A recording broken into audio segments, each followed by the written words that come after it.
Di hadapan Bhisma, Drona, dan semua pimpinan pasukan, Madawa bersabda, "Wahai Arjuna, lihatlah, seluruh keluarga Wangsa Kuru telah berkumpul bersama di sini."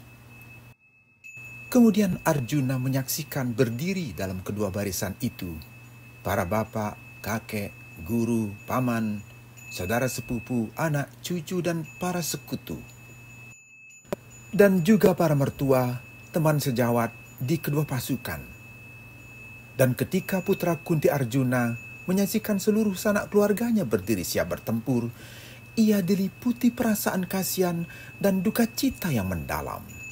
Lalu berkata, "Bila aku menyaksikan orang-orangku sendiri berbaris dan bernafsu untuk bertempur, wahai Madawa, anggota badanku terasa lemas dan mulutku terasa kering."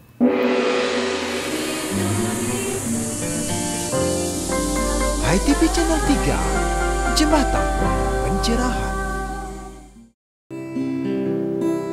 Marilah bernyanyi, nada-nada menenangkan hati. Marilah bernyanyi, sloka-sloka dari Weda Suci. Dari Sang Weda, Sama Weda, ya Juratama Weda. Resapi semua tatwa dan susila, lalu laksana cara menjadi bekal kita menapaki jalan kehidupan,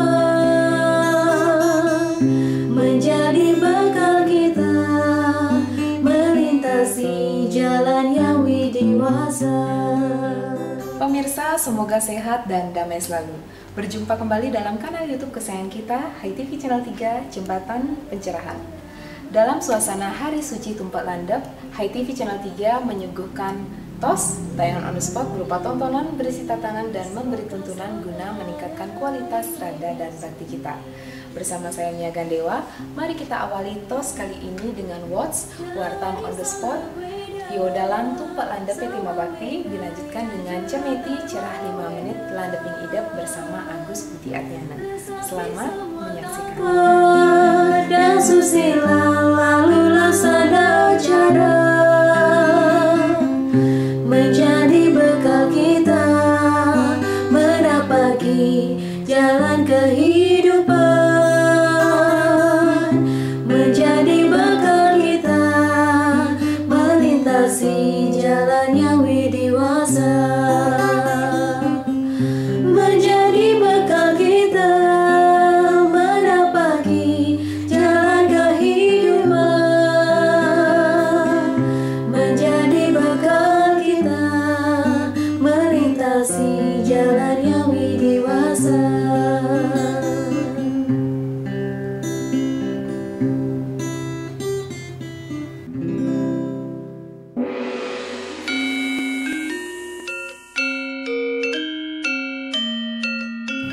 Pemirsa HiTV Channel 3, Napi Orti, apa kabar? Mugi-mugi tetap becik-becik dalam karunia yang widi. Berjumpa kembali dalam program Cemeti Cerah 5 Menit bersama saya Nia Gandewa dan ditemani Pak Agus Budi Atyana, ya, peraih rekor KORI, rekor Hindu Indonesia, topeng berbahasa Indonesia, juga kolomnis warta. Pak Agus, Napi Orti. Becik-becik, astungkar baik-baik saja. Napi kesibukannya sekarang, Pak? Masih tetap baru habis ngajar di kampus, terus ada menulis beberapa buku. Ya, menarik nih Bapak ya. Bapaknya juga menulis buku Nandi Purana dan Indra Purana yang diterbitkan Setia Bakti. Nah, kali ini kita akan mengulas Tumpak Landep, Bapak. Nah, Tumpak Landep ini bukan hanya sekedar lelandep idep gitu ya. Jadi bukan hanya untuk menajamkan pikiran saja, tetapi bukan hanya juga untuk menajamkan senjata yang kita gunakan setiap hari. Nah, itu kan implementasinya secara acara ya. Tetapi secara tatwa di sini adalah bagaimana kita mempertajam skill kita, mempertajam keterampilan kita, kemudian mempertajam apa keinginan, minat, dan bakat kita sebagai manusia. Ini kan berbeda-beda ya, antara manusia satu dengan manusia lain. Dia dilahirkan dengan bakat dengan otentiknya tersendiri, dengan kemampuannya yang beragam. Nah, untuk mengenali inilah tumpak landap itu hadir. Jadi Anda ada minat apa, bakatnya di mana, ya itulah yang harus dipertajam. Nah, bukan hanya sekedar berdoa, kemudian selesai sampai di tahapan acara, tetapi lebih pada mengasah kemampuan dan keterampilan diri sendiri. Tumpek dan landep. Kita masih samar-samar nih Pak memahami makna dari tumpek landep ini dan juga sekilas tentang mitologinya Pak. Untuk yang mitologi di landep itu sebenarnya dia ada seorang raja ya. Nah, raja yang salah satu raja dari sekian banyak raja yang ditaklukkan oleh Watu Gunung. Tetapi mitologi ini berkaitan dengan Saraswati dan Pagerwesi. Nah, orang yang kemudian membentengi dirinya secara skala dan kemudian membangun fisiknya secara material itu diarahkan untuk mengasah kembali kemampuannya. Seperti yang sudah saya katakan tadi, bahwa mengenali potensi diri, kemudian menggalinya dan mengasahnya. Nah, mitologi ini kenapa si landep bisa kalah? Karena itu tadi, dia tidak mengenali dirinya sendiri, tidak mengenal dengan kemampuannya sendiri. Tapi ketika orang mengenali bakatnya, kemudian potensi dalam dirinya, kemudian dia asah itu agar menjadi landep, agar menjadi tajam, dia akan susah untuk ditaklukkan. Nah, lalu kenapa terjadi pergeseran makna Pak tumpek landep yang Bapak sampaikan tadi dengan fenomena yang terjadi di masyarakat seperti proses ritual melaksanakan upacaranya, kemudian bagaimana orang meyakini ini sebagai otonan benda-benda seperti itu Pak, atau berdasarkan fungsi dan kegunaannya, bisa nggak diterangkan ini Pak? Ini fenomenologi namanya ya. Jadi pergeseran nilai tatwa yang kemudian hari disebabkan oleh masyarakatnya itu sendiri. Nah, di awal-awal tumpak landap itu awalnya dibangun untuk bagaimana mengasah kemampuan diri. Direpresentasikan dengan senjata. Karena senjata itu membantu kehidupan manusia setiap harinya. Kemudian ada keris, ada tombak, berkembang menjadi alat-alat pertanian. Seiring perkembangan waktu ada sepeda motor, ada mobil yang ikut diupacarai. Tetapi ada sedikit kekeliruan.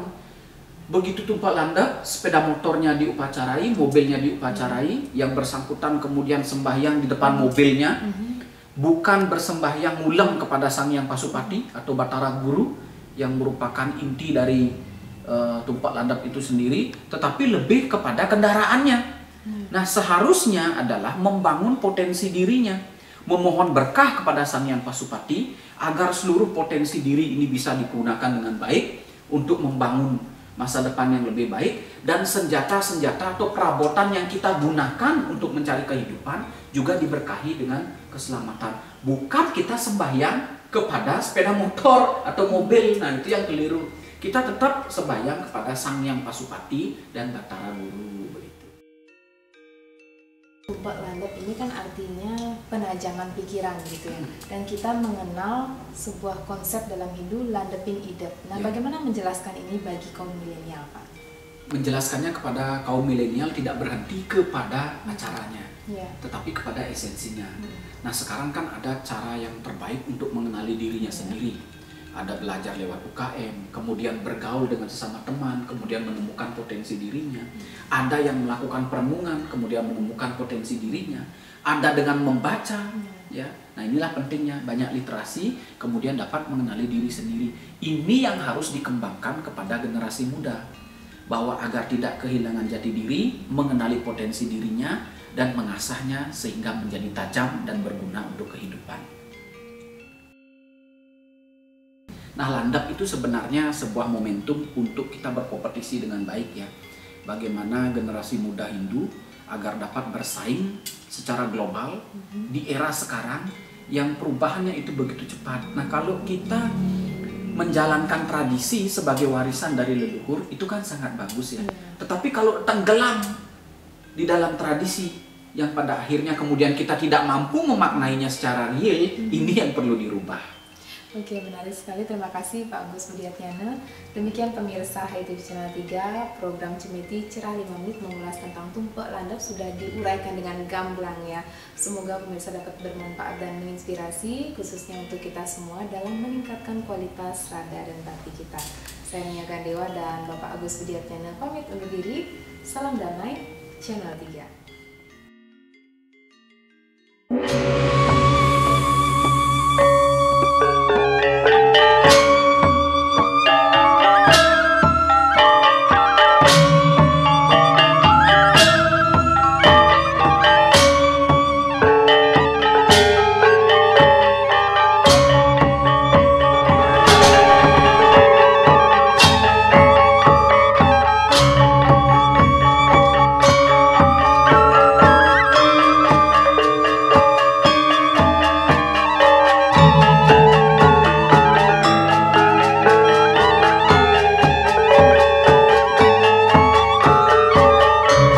Pemirsa, kita jumpa lagi dalam Hot HiTV on the spot.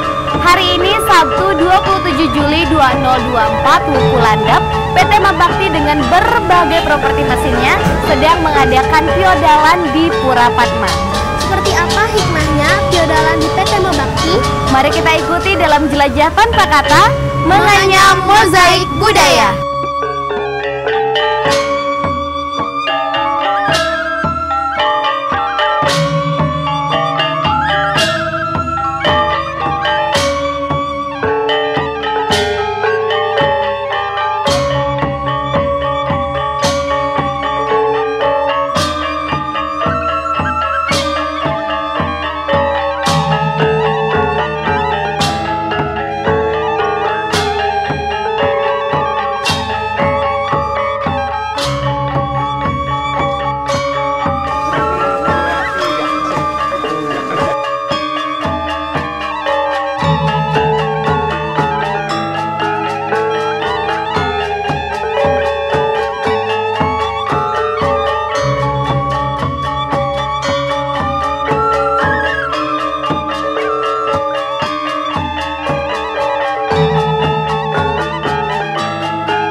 Berterima kasih kepada karyawan seluruhnya atas semangat kerja yang selama setahun ini telah tercapai hal-hal yang diinginkan oleh manajemen menghadapi situasi persaingan yang sangat tajam.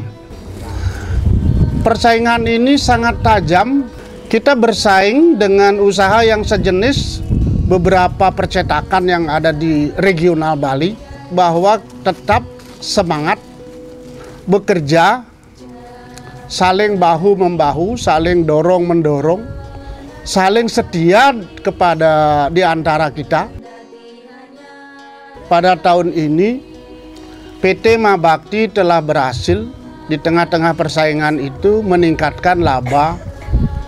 Ya, saya katakan secara relatif meningkat 12%. Ini sesuatu yang prestasi yang membanggakan sesungguhnya. Karena di tengah-tengah persaingan, manajemen telah berusaha bekerja keras untuk itu. Karena itu, sekali lagi manajemen merasa berterima kasih. Kerja, maka semangat kita tidak boleh kendor. Karena itu, konsep kerja, menurut Bu Kada ini, kerja cepat, kerja tuntas, kerja ikhlas. Jadi kerja cepat itu kalau menurut saya jabarkan itu PDLT. PDLT itu prestasi, dedikasi, loyalitas, dan tidak tercela. Kerja cepat itu GGS ya. GGS itu giat, gesit, dan sopan. Giat itu dalam rangka bekerja, gesit dan sopan itu dalam rangka melayani. Melayani customer, karena usaha ini adalah produksi pesanan. Jadi optimalkan pelayanan itu gesit dan sopan. Jadi sekali lagi, giat dalam bekerja, gesit dan sopan dalam melayani. Sesuai dengan namanya Mabakti, kita bekerja ikhlas. Bekerja ikhlas itu artinya bekerja seperti berdoa. Apapun kita kerjakan, kita harus melalui doa. Bahwa bekerja di PT Mabakti ini adalah bekerja dengan ikhlas, seperti kita mebakti. Apa yang kita kerjakan ini adalah sesuatu kewajiban yang memang dianugerahi oleh Ide Hyang Widi. Itulah yang kita mohonkan setiap saat kita bekerja, setia kepada kawan, setia kepada manajemen, setia pada konsumen agar konsumen itu tidak lari. Sekali lagi, perusahaan ini, PT Mabakti ini tetap eksis, selama ini sudah mendapatkan laba. Kalaupun kita bersaing digitalisasi, tetapi karena kita bergerak di bidang percetakan, mereka harus mempunyai literasi yang pasti. Dalam literasi yang pasti itulah momen ini Mabakti hadir, memberikan pelayanan kepada umat untuk memberikan pencerahan seperti tadi.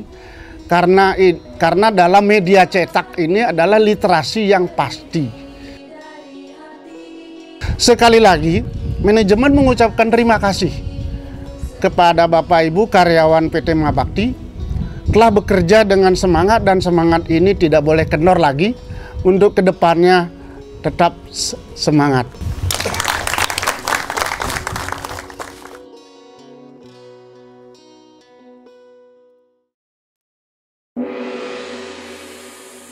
Pemirsa HiTV, kali ini kita berada di Ruang 3 Taman Narasi Gedong 3 dan sedang berlangsung upacara pembukaan pameran Grafindo sepanjang 66 meter oleh Wartamian.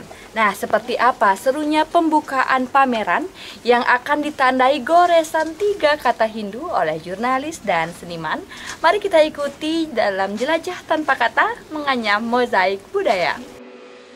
Inilah wujud kerjasama antara jurnalis, penulis, seniman, dan intelektual. Konon katanya kehidupan akan harmoni kalau ketiga kelas ini bersinergi. Intelektual sebaiknya mengerti ilmu seni, seniman harusnya punya nalar intelektual, sementara agamawan mengetahui ilmu dan seni dalam menjalankan profesinya. Di Taman Narasi, ketiga kasta ini disenyawakan. Maka lahirlah lukisan Grafindo sepanjang 66 meter yang dibuat dari bahan yatnya Patra Puspam Palam Toyang Papuyang. Dipamerkan di kawasan Montara hingga akhir Agustus 2024. Kunjungi pameran Grafindo di Taman Narasi Wartam yang memecahkan rekor Hindu dengan sertifikat 24-6-2024.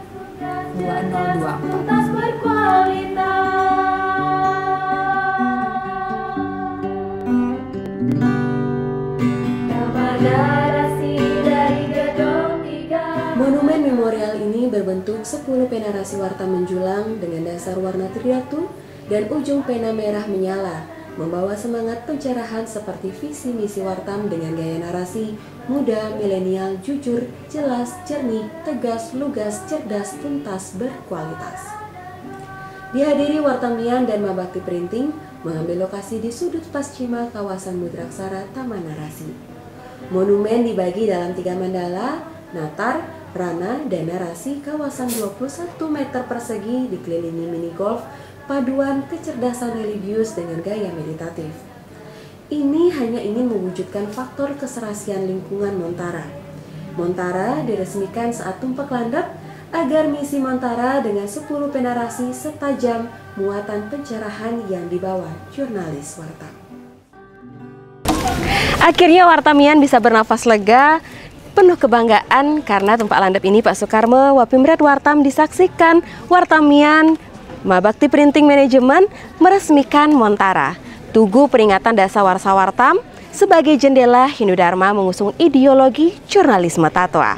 Inilah memorial matinya skeptisme jurnalisme religi dan bangkitnya jurnalisme tatwa yang diusung Wartam sejak kelahirannya.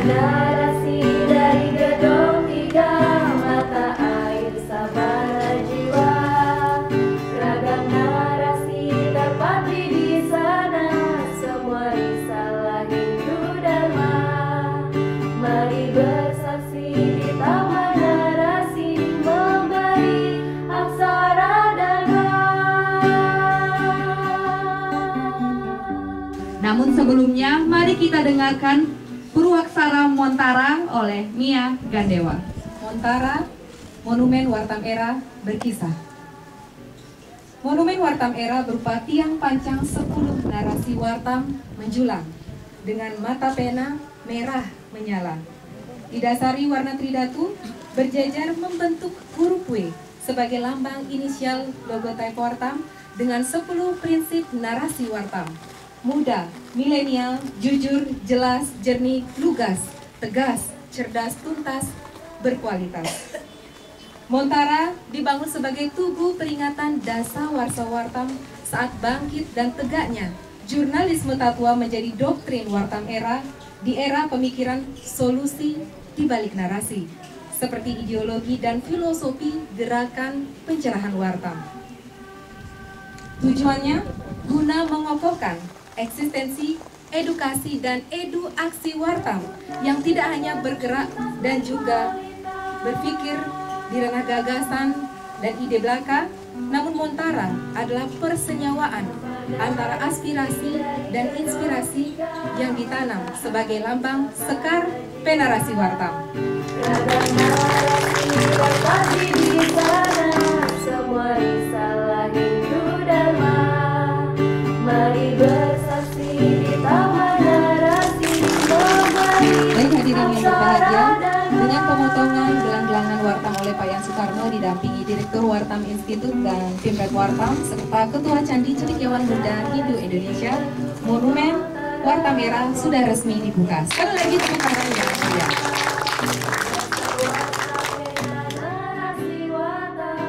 Tapi kenyataannya Wartam sudah 10 tahun ini yang membahagiakan sekaligus membanggakan dan membahagiakan. Ujung pena itu merah, kecerdasan Brahma. Paling tidak di ujung pena itu mengandung semangat seperti api, seperti kata-kata yang ditulis dinarasikan dalam majalah itu, semangat Brahma. Warna putih itu anggaplah itu iswara, pengetahuan, kebijaksanaan dan kekuatan Wisnu yang menyatu menjadi satu. Ini luar biasa. Oleh karena itu tugas Wartam adalah melanjutkan setelah membuka apa yang disimpulkan oleh Tan Wilang sejak awal. Apakah mencari solusi di balik narasi misalnya. Ini luar biasa. Apakah jembatan pencerahan. Itu seluruhnya bahasa-bahasa simbolik yang disampaikan kepada kita. Bahkan lewat permainan panah, golem, itu seluruhnya dalam bagaimana Wartam mementalkan anak panah kata-kata itu sampai kepada pembaca. Kalau tidak seluruhnya, paling tidak ada satu kata, dua kata, atau satu frase, atau satu kalimat yang bisa kita berikan. Mudah-mudahan monumen Wartam yang 10 ini benar-benar menjadi satu jejak menandai kehadiran Wartam. Terima kasih Pak Yan Soekarno. Monumen Wartam Era Montara, sebuah monumen yang didirikan sebagai peringatan dasawarsa Wartam, didirikan sebagai tugu memorial lahirnya era ideologi jurnalisme tatwa. Tuntas berkualitas.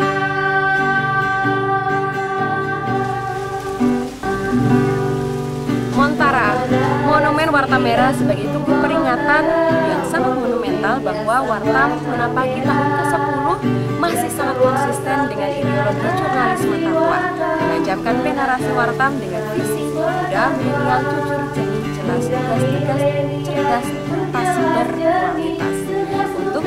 Dharma tercahaya. Saya terdapat sepotong cangkir yang ke atas, di dalamnya ada lancip, ada bara merahnya, bahwa hal ini menandakan bahwa Wartam di 10 tahunnya sebagai jurnalis Motatwa, pengetahuannya, paparannya, narasi-narasi yang dihadirkan di Wartam laksana langit yang akan menjadi payung di dalam menjalankan fatwa, etika, kemudian susila, kemudian juga utamanya di era milenial sekarang. Jika saya lihat dari monumen Montara ini sangat mencolok 3 warna dasar pidato dengan ujung warna merah menyala sebagai kobaran semangat pencerahan Hindu Dharma. Di antara 66 peserta yang hadir dalam peresmian Montara Monumen Warta Merah, saya merasa sangat kecil. Ternyata yang paling besar adalah Montara, Monumen Warta Merah. Semoga sesuai dengan visi misi Wartam. Saya sangat senang Montara ini diresmikan berbarengan dengan upacara tumpeng landep. Semoga hati para Wartamian selalu landep.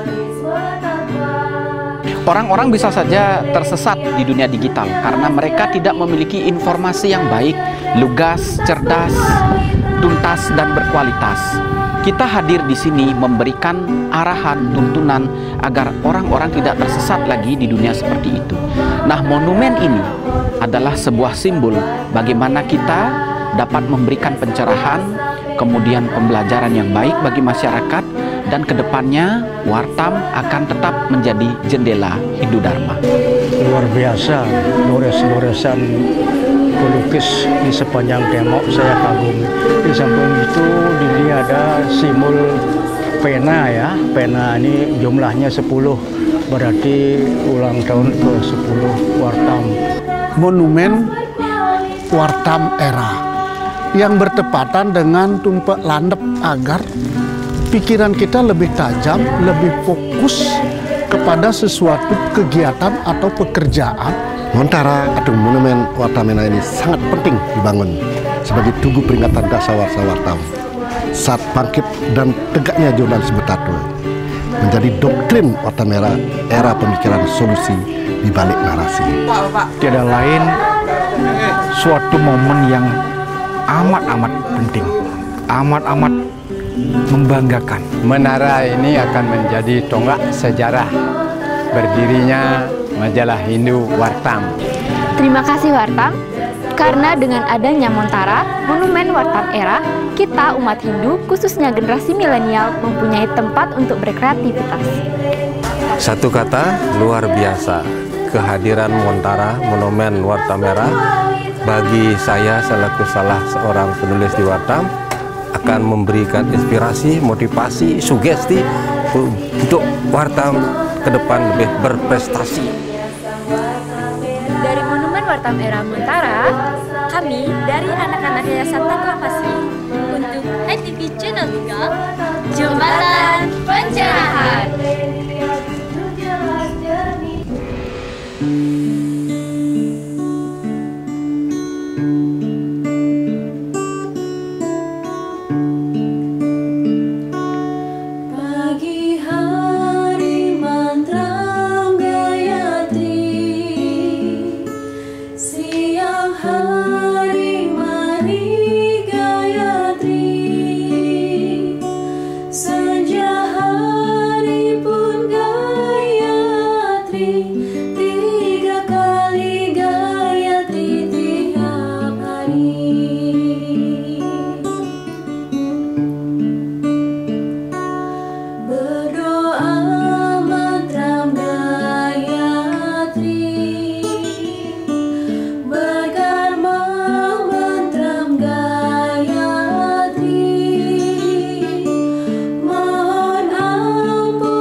Pemirsa, demikian tadi Sundari Nada, jalinan makna di balik nada menjadi sajian akhir kebersamaan kita.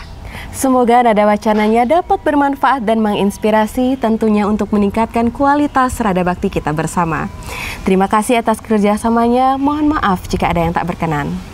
Pemirsa, sebelum diakhiri kami ingatkan kembali untuk ikut menyukseskan kampanye Gasir Gerakan Rp10.000 dengan mendonasikan Rp10.000 saja ke rekening Wartam BTN 0098015000076695 mendukung program Wartam Educare dan Kori Record Hindu Indonesia. Salam damai Channel 3, salam Warta Merah.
HiTV Channel 3, Jembatan Pencerahan.